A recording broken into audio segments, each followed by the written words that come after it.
Nah, informasi ini semoga membantu kalian. Jadi informasinya kita dapat dari pengalaman pribadi. Moin moin, moin moin, moin moin. Ketemu lagi Eren di Jerman. Moin Moin moin. moin, ketemu lagi dengan channel YouTube Eren di Jerman. Nah, karena banyak pertanyaan di kolom komentar maupun kayak DM pribadi ke kami, jadi kita mau share tentang Beberapa pertanyaan yang ya banyak muncul dan banyak sering ditanyain gitu supaya biar kita bisa jawab satu-satu. Nah, pertanyaannya berkisar antara kayak gimana sih berkarir di Jerman, terus gimana cara bekerja di Jerman. Oke, kita mulai. Jadi yang mau kita bahas di sini itu seputar bagaimana sih cara bisa ke Jerman gitu. Sebetulnya ada beberapa cara untuk ke Jerman yang ya kita udah melakukan riset lah ya, dan kita udah tanya-tanya ke teman-teman yang emang bener-bener ngelakuin itu. Nah, informasi ini semoga membantu kalian. Jadi informasinya kita dapat dari pengalaman pribadi, pengalaman suamiku, dan juga riset. Jadi tanya ke beberapa teman, juga cari tahu di website dan lain sebagainya. Semoga informasi ini membantu. Jadi ada beberapa cara yang biasanya dilakukan sama teman-teman Indonesia untuk ke Jerman, untuk mulai berkarir di Jerman. Yang pertama itu biasanya lewat au pair. Ini yang paling favorit banget. Au pair ini bisa kita bilang bahwa dia menjadi kayak apa ya? Kayak asisten lah ya. Asisten di kayak rumah. Nanti juga biasanya biaya les bahasa Jerman itu ditanggung sama si pemilik rumah atau yang menyewa membayar au pair ini kayak gitu. Au Jadi pair, ya. selain kalian bisa dapat experience langsung di kayak hidup di dalam keluarga Jerman, kalian juga dapat kursus bahasa Jerman misalnya yang ditanggung sama pemiliknya. Ibaratnya tinggal di rumah mereka, kalian bantu. Biasanya au pair itu lebih ke misalnya ada suatu keluarga iya, yang misalnya mana kayak dia itu jagain ya anak. jagain anak. Nah, biasanya tugasnya ya nemenin anaknya main, nemenin anaknya ke sekolah, habis itu ntar jemput anaknya sekolah gitu. Dan biasanya dia tinggal di situ, tinggal di rumah si orang tua, si guest, apa Ya. sih istilahnya? Nanti makan juga di situ, terus juga mereka ngasih kayak libur gitu loh. Jadi kayak mereka ada waktunya emang kerja, ada yang waktunya emang ya libur gitu, kayak Sabtu Minggu mungkin mereka libur gitu karena keluarganya kan nggak kerja ya. Jadi mereka pasti fokus sama anaknya, dan ya kita sebagai si au pair ini akan bisa Bisa belajar banyak bisa hal, belajar juga banyak hal. mungkin nanti bisa lanjut ke yang kedua, yaitu misalnya Ausbildung. Ausbildung. Nah, Ausbildung ini adalah program vokasi pelatihan. Jadi kayak kalian itu belajar sambil magang contohnya. Jadi biasanya tuh durasinya kurang lebih 2 sampai 3 tahun. Terus jurusannya contohnya misalnya kayak perhotelan, chef kayak gitu ya. Yang sih keperawatan juga Iya, ada. keperawatan. Ada juga dengar cerita dari temen, jadi dia bisa karena si pemilik rumahnya ini baik, terus kayak merasa cocok, jadi akhirnya dia diprogramin ke Ausbildung. Jadi Ausbildung itu kan program vokasi kayak pelatihan gitu. Jadi kalian magang sambil belajar sambil kuliah. Nah, setelahnya, contohnya nih misalnya kalian di jurusan yang perhotelan Ausbildungnya. Nah, kalian akan ditempatin di satu hotel. Hotelnya itu kan biasa di hotel ada bagiannya ya, kayak ada frontliner, terus ada di bagian resto, Koki, ya.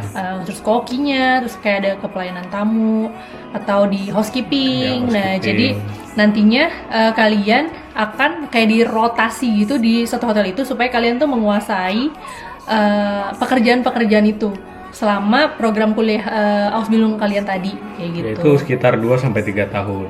Nah, kita pernah ada kenal sama ada seseorang orang Indonesia. Nah, dia cerita bahwa dia punya rotasi seperti kayak 3 minggu ya? 3 minggu 3 minggu seminggu jadi. ya, seminggu dia kelas, habis itu 3 minggu dia kayak praktek gitu. Kemarin dia kebetulan dia lagi di resto dan dia kayak lagi bantuin untuk kayak ya bersih-bersihin resto dan sebagainya gitu lah.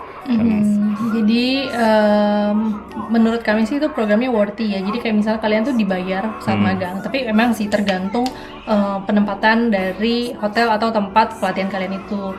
Kayak dia sih cerita dia dapat kayak take home pay-nya mungkin kayak sekitar 800 euro kan lumayan ya, dan dia Tapi tinggalnya di situ ya. ya tinggal di situ dan dapat makan di situ gitu. Iya, kalau bersih nggak salah. banget gitu. Jadi Tapi ini enak. informasinya karena cerita pengalaman orang Iya. lain ya, jadi kayak belum tentu valid untuk semua hotel. Jadi Iya. mungkin akan berbeda-beda. Ceritanya bisa aja ada yang dapat Ausbildungnya kurang enak, ada juga yang bahkan enak banget gitu. Kayak Ya, ini itu sih kembali termasuk lagi. enak ya, karena kalau 800 ini- euro udah bersih dan udah Iya. makan dan tempat tinggal di dapat hotel makan di hotel, terus tinggal juga di salah satu kamar di hotel itu. itu. Dan sendiri-sendiri. Iya, juga dan katanya. sendiri-sendiri dan enak banget sih. Lalu selanjutnya itu yang ketiga, biasanya kuliah. Mereka biasanya orang Indonesia itu Ya, lanjut kuliah, studi. lanjut studi. Di sini kan kuliah gratis ya. Jadi Paling wah, bayarnya itu ya murah lah, kayak cuma Bayar. kayak kontribusi Kayak aja, admin, kayak admin. administrasi. Kayak satu Ya semester. tergantung jurusan kalian sih. Ada juga jurusan yang berbayar, ada juga yang gratis gitu. Dan sekarang sudah mulai banyak jurusan gratis yang berbahasa Inggris gitu. Nah, banyak juga yang kesini pakai kayak LPDP atau mungkin beasiswa-beasiswa lain, atau bahkan yang mereka bayar sendiri. Maksudnya bayar sendiri adalah karena kuliahnya gratis ya, mereka modal dari Indonesia, tiket, terus penginapan dan lain sebagainya, terus dia kuliah seperti biasa gitu. Nah, sebagai pelajar mahasiswa di sini, mereka boleh kerja up to 20 jam per minggu. Nah, ya. Nah, nanti 20 jam per minggu itu lumayan banget untuk bisa kayak ya membuat seharian gitulah. untuk Ya, mungkin jadi nggak makan, kayak ya. ngeberatin orang tua di rumah gitu. Dan setelah lulus nanti mereka bisa rubah visa mereka menjadi visa pekerja. Yang mana visa pekerja itu ya udah bisa kerja normal kayak kita gitu, kayak berkarir seperti orang normal 40 jam per minggu gitu. Karena kalau misalnya kita pikir ya, jadi misalnya kita udah terlanjur berkarir di Indonesia, terus kita lulusannya S1 degree gitu, mau berkarir di Eropa, mau mulai start kayaknya agak sulit, mungkin agak berat, dan siapa tahu itu impian kalian ya mau berkarir di Eropa. Ya, banyak Terutama- jalan menuju Eropa. Ya, terutama misalnya mau berkarir di Jerman. Jadi cara salah satunya dengan lanjut kuliah, ambil master, Ya. terus bisa lanjut kerja di sini lebih mudah karena udah kayak ngeblend sama culture-nya, Ya. terus juga lulusan Universitas Jerman mungkin akan Dan lebih pasti mudah bisa diterima. ya pasti bisa bahasa Jerman. Kebetulan ada teman-teman kita juga yang lulusan dari sini, dari Jerman, mereka S2 di sini, terus mereka baru aja merubah visa mereka dari visa pelajar menjadi visa kerja gitu. Dan ya mereka Ya prosesnya emang Ya. lama dan rumit, cuman itu bisa dicoba. ya itu salah satu yang Salah satu lumayan. jalannya. Nah, untuk selanjutnya itu adalah FSJ, atau biasanya di sini bilangnya FSJ. FSJ itu apa? Jadi dia tuh kayak program volunteer di beberapa kayak sektor sosial gitu, misalnya kayak di panti jompo atau di rumah sakit, di taman kanak-kanak, karena di sini memang kekurangan banyak tenaga kerja gitu, kayak guru TK itu susah banget. Jadi makanya TK di sini tuh kindergartennya kayak antrian si muridnya tuh banyak, jadi kita kayak harus Bisa udah harus daftar beberapa bulan atau Karena- bahkan beberapa tahun dulu karena kurang sebelumnya. tenaga kerjanya, terus kayak di rumah sakit tuh hektik gitu.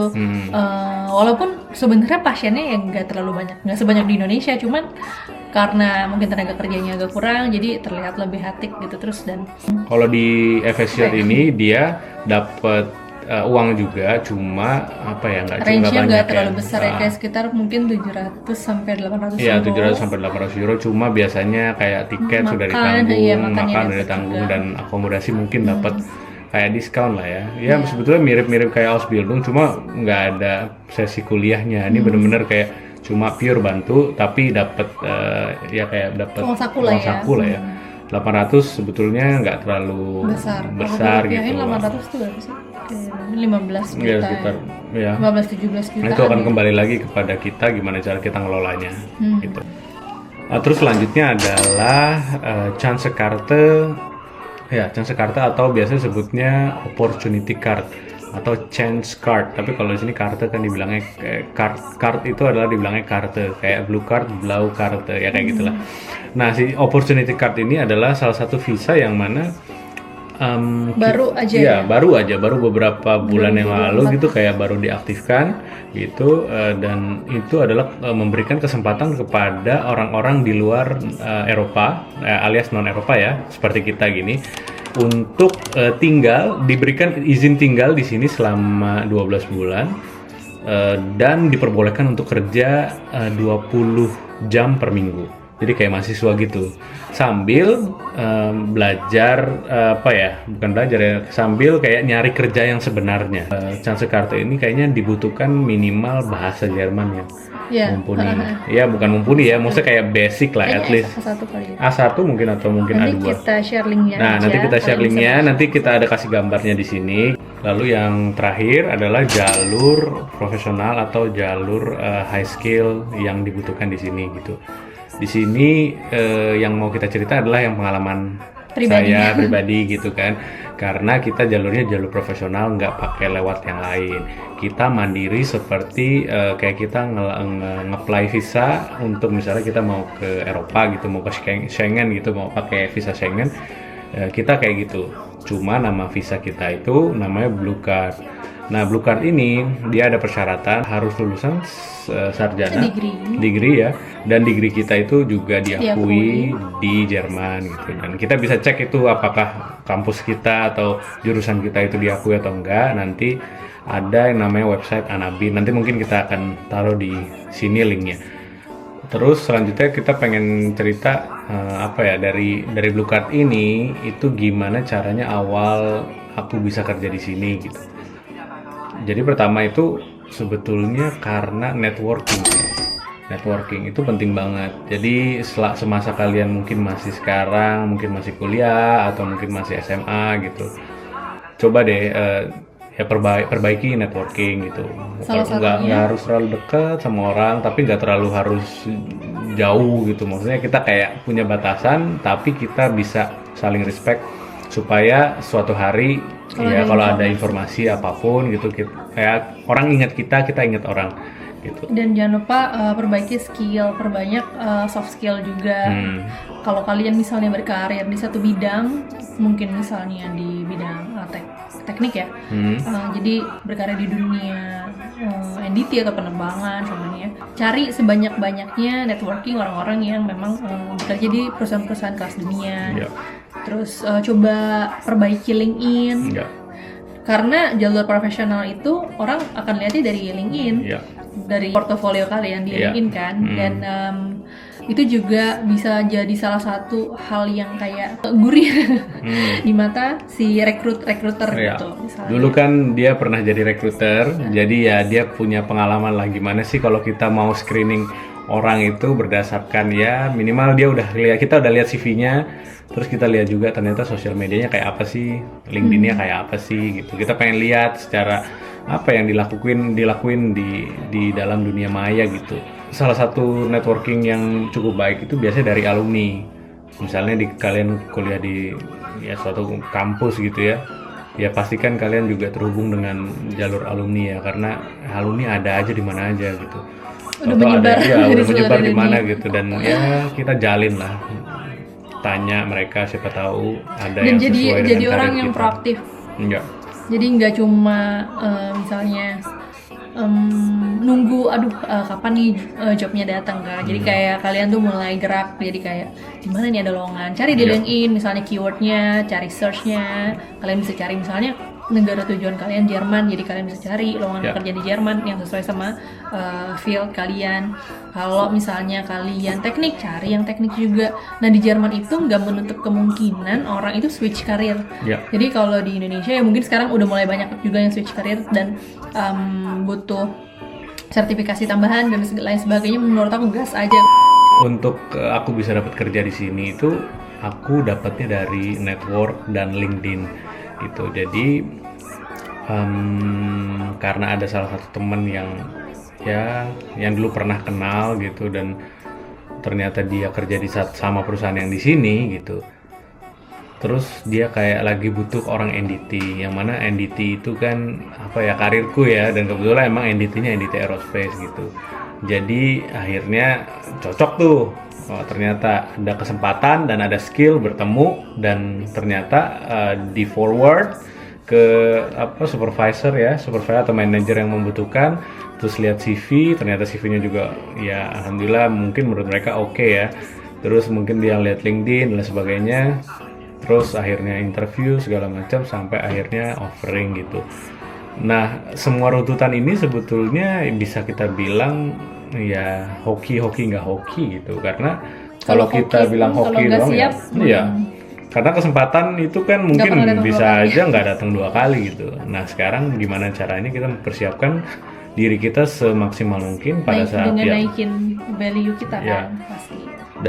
dan itu jalur profesional yang ya bisa dibilang kayak dapat ordal lah ya. Cuma kan ordal kalau misalnya emang kalau di sini kalau emang kalian nggak mumpuni ya kalian nggak akan dipilih gitu. Jalur ordal juga kalian tuh akan melewati tahapan rekrutmen seperti biasa. Ya. Screening CV-nya, terus abis CV-nya udah dicek, mungkin interview, ada tesnya lagi gitu. Dan interviewnya nggak cuma 1 kali.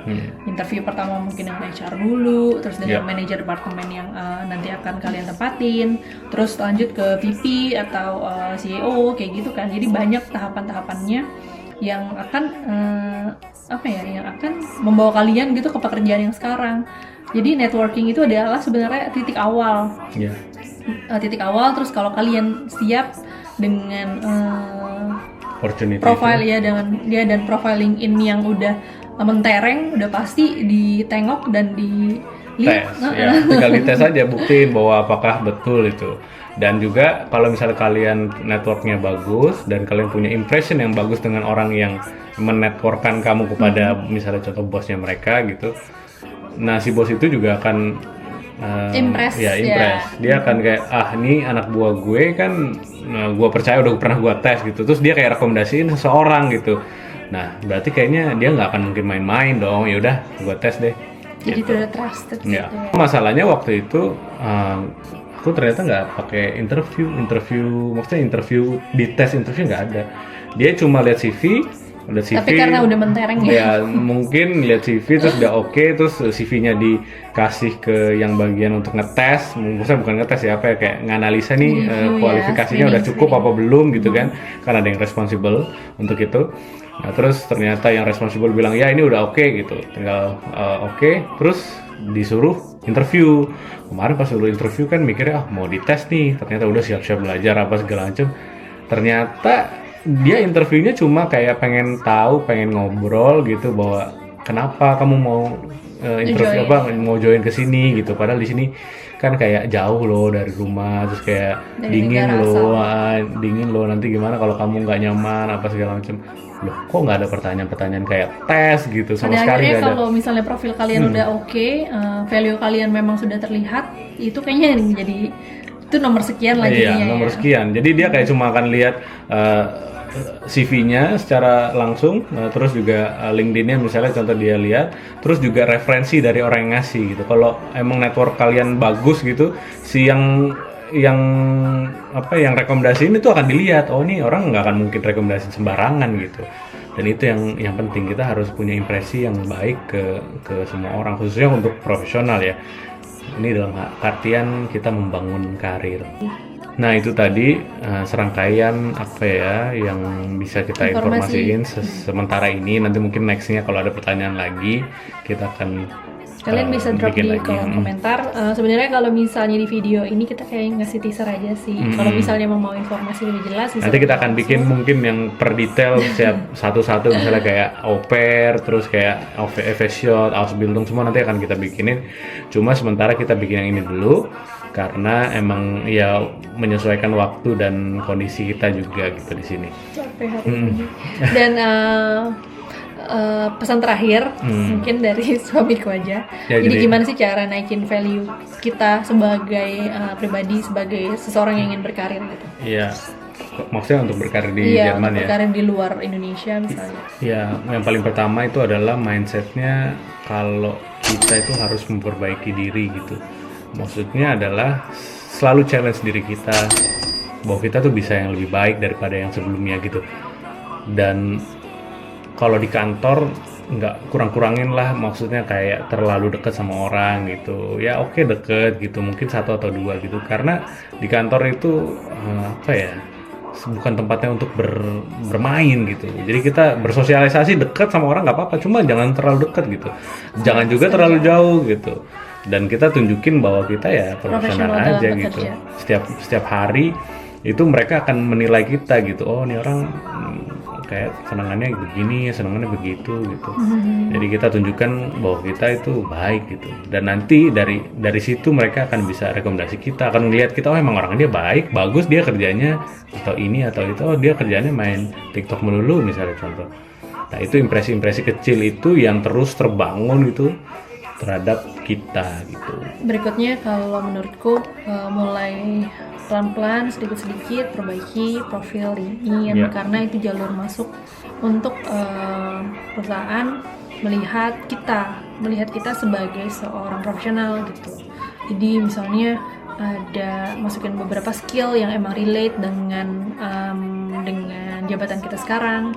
Kalau misalnya sebagai technician atau misalnya sebagai social media, jadi skill yang masuk itu sesuai sama jurusan apa kerja kita gitu. Jadi terus sama minta rekomendasi dari beberapa teman-teman untuk kayak ngasih apa sih kalau LinkedIn tuh kayak Ya, dikasih kayak- referensi Ya, gitu lah. referensi gitu. Ya, terus perbanyak itu. Jadi perbanyak juga koneksi. Kamu follow aja beberapa orang kayak petinggi-petinggi perusahaan. Ya. Emang kamu incer nggak apa-apa. Ya, Nanti itu someday mereka bisa lihat kita gitu Ya, jadinya. itu penting karena ya mungkin nggak bisa langsung kayak add CEO mereka gitu, tapi add apa ya kayak inspektornya lah atau misalnya orang yang kerja di situ kita Ya, add aja follow dulu. aja. Nah jadi sekarang yang pengen aku kasih tahu juga di LinkedIn itu juga aku tawaran kerjanya itu ya balik lagi Dari LinkedIn ya? dari tawaran Nggak kerjanya itu apa-apa. adalah CEO-nya itu yang chat sendiri ke aku gitu. Jadi tuh nggak disangka, nggak Iya, nggak diduga disangka ya. tiba-tiba Mungkin dia pas CEO-nya lagi tahu-tahu cari chat, orang, hey kamu butuh Opportunity nggak gitu? Kita ada opportunity nih, kalau kamu berminat silahkan kirim ke email ke saya. Tahu-tahu datang dan nggak disangka-sangka gitu. Ya udah, terus kita dan bilang kalau kebetulan kita di sana ada kenalan, jadi sekalian nanya, terus ngobrol baiknya gimana, Ya. terus dan kasih tahu kayak ke CEO-nya bahwa ini gue tuh kenal lo sama si A gitu, dan Ya. dia langsung kayak oh iya lo kenal sama dia, ya udah gitu, terus kayak Ya. jadi jalurnya entah gimana jadi lebih mudah. Gitu. Nah, kenapa bisa nge-add si CEO-nya dulu sebelumnya nggak kenal sama CEO-nya. Dulu kita nge-add si teman-teman saya itu, teman saya, kamu ya, temanku itu aku add dia udah temenan. Nah, dia kan temenan sama CEO itu kan. Ya udah, muncul ternyata biasanya. muncul Ada jadi rekomendasi. jadi kayak second gitu tulisannya. Kalau third gitu nggak bisa. Kita cuma bisa follow. Tapi kalau misalnya second itu bisa. Ya udah akhirnya kita Masuk ke tier Ah, lebih nah, tinggi. jadi kayak kita temennya jadi lebih tinggi gitu. Ntar kita add dia. Nanti kalau udah ketemenan sama si CEO ini, mungkin CEO lain juga akan ketemu gitu. Akan tinggal kita bisa add gitu. Dan itu jalurnya yang mungkin harus ditempuh sesegera mungkin. Ya. Gitu. Dan bahasa, jangan lupa bahasa Inggris. Jangan pernah takut deh ngomong bahasa Inggris. Banyak orang Kita Indonesia ke tuh kayak ngerasa Jerman kayak nggak pakai bahasa Jerman. iya, kadang orang kalau kita ngomong bahasa Inggris kayak alah so Inggris apa segala macam. Tapi Salah. percayalah teman-teman Asiaku gitu, Iya. bahwa kalau misalnya bahasa Inggris kalian belepotan juga ngomong aja. Itu kan bukan bahasa. Bukan bahasa pertama kita, Pertama bahasa kita. ibu kita adalah bahasa Indonesia. Iya. It's okay gitu. Dan- Bahkan orang Inggris pun emang bisa ngomong bahasa Indonesia, nggak Mereka bisa. susah. Ya, kita masuk ketawain mereka. Kita ngelihat mereka bisa bahasa Inggris, kita ngerasa kayak wah bangga banget dia bisa bahasa Indonesia gitu. Ya kalau Iya, orang Inggris orang yang Inggris bisa bahasa bisa Indonesia, bahasa kita akan Indonesia kayak gitu. respect bahwa oh iya lu mau ngomong gitu, lu mau Iya. belajar gitu. Iya. Sebaliknya pun mereka gitu, walaupun emang terbata-bata misalnya Iya. ngomongnya. Tapi tetap kita harus usahain gitu. bahwa itu adalah bahasa internasional yang sekarang di kantor khusus yang sekarang ini. Sekarang walaupun banyak course ya, online. walaupun di Jerman aku pakai bahasa Inggris, cuma aku tetap mau pengen belajar bahasanya bahasa ya. Jerman juga Jadi karena masih kan 6 bulan pertama kita Iya. masih adaptasi dengan segala macam culture shock di Iya. sini. Jadi dan rencananya perusahaan juga katanya mau ada mau course gratis, ngasih ya. course gitu. Apa? course gratis gitu Iya, ya. gratis ya. Nah, terus di LinkedIn itu jangan cuma nge-add doang gitu. Cuma kalian juga harus aktif, misalnya kayak like, terus komen gitu, terus kayak bikin apa ya, bikin posting gitu. Jangan cuma kayak nge-like orang gitu, tapi kita bikin posting dan bikin posting ya. profesional ya. Ya, misalnya contoh tentang kita sebagai tukang bangunan misalnya, kita cerita tentang bangunan tuh kayak jadi konten kreator gitulah. Kita harus aktif gitu dan mereka akan lihat nih, oh ternyata bagus juga ya gitu. Nanti kan di situ apa ya, kita kayak berinteraksi sama orang dan berinteraksi dengan bahasa Inggris. Nah itu juga akan dilihat keaktifan kita dengan cara kita ngobrol sama mereka, itu mereka akan lihat gitu. Nanti kita akan bahas lebih lanjut kalau videonya rame. So, komen, like, dan subscribe. Oke? Oke, nah itu tadi sharing kita tentang gimana sih caranya berkarya dan bekerja di Jerman. Nah kalau misalnya video ini rame, kita akan berikutnya mungkin share tentang tips memperbaiki LinkedIn kalian. Ya. So, Nanti thank kita you. kasih contohnya. Thank you. Dah. Bye. Tschüss.